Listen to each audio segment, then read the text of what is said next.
اسلام آباد کے رہائشی کامران اطہر کو چند ہفتے پہلے اپنے چچا کی موت کے بعد ایک ایسے مسئلے کا سامنا کرنا پڑا جس کا انہوں نے کبھی سوچا بھی نہ تھا، اور وہ تھا قبر کے لیے 2 گز زمین کا حصول۔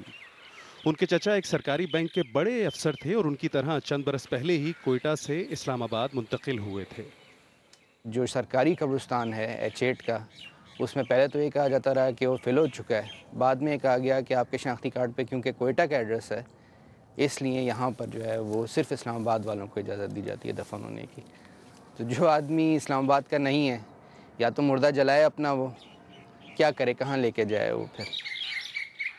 اسلام آباد جو بہت مہنگا شہر ہے اور ایک عام آدمی کے لیے یہاں کرائے پہ مکان حاصل کرنا بھی ایک بہت مشکل کام ہے، لیکن ان لوگوں کے لیے جن کے شناختی کارڈ پہ اسلام آباد کا پتہ درج نہیں ہے، انہیں اسلام آباد سے بہت دور کسی نہ کسی کی سفارش پہ اپنے مردوں کو اس طرح کے قبرستان میں لا کے دفنانا پڑتا ہے۔ کیپٹل ڈیولپمنٹ اتھارٹی کہتی ہے کہ مسئلہ کچھ اور ہے، جس کی وجہ سے اسے دیکھنا پڑتا ہے کہ دفن ہونے والا کون ہے۔ جو تھوڑی بہت اگر لوگوں سے ہم دستاویز یا ایفیڈیوٹ مانگتے ہیں، وہ اسی وجہ سے مانگتے ہیں کہ یہاں پہ ہمارے پاس جگہ محدود ہے قبرستانوں کی، ہمارے پاس اتنی زیادہ اوپن سپیس نہیں ہے، یہ ڈیولپڈ ایریا کے اندر ہیں یہ قبرستان۔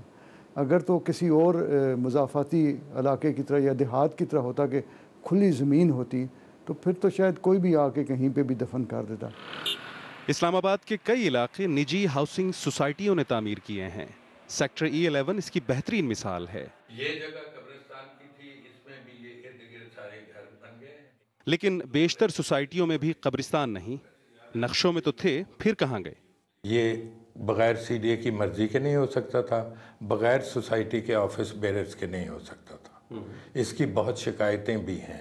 اگر ان سوسائٹیوں میں کوئی فوت ہوتا ہے تو اس کو دفن کرنے کی جگہ نہیں ملتی، وہ 2 گز زمین بہت مہنگی ہے، اور وہ سفارشوں سے یا باقی طریقوں سے لوگ قبریں خریدتے ہیں۔ کتنا ہے بد نصیب ظفر، دفن کے لیے 2 گز زمین بھی نہ ملی کوئے یار میں۔ بہادر شاہ ظفر کا یہ شعر پوری طرح تو اسلام آباد پہ صادق نہیں آتا، مگر اسلام آباد میں غیر مقامی لوگوں کے لیے قبر کی جگہ حاصل کرنا جوئے شیر لانے سے کم نہیں ہے۔ احمد رضا، BBC نیوز، اسلام آباد۔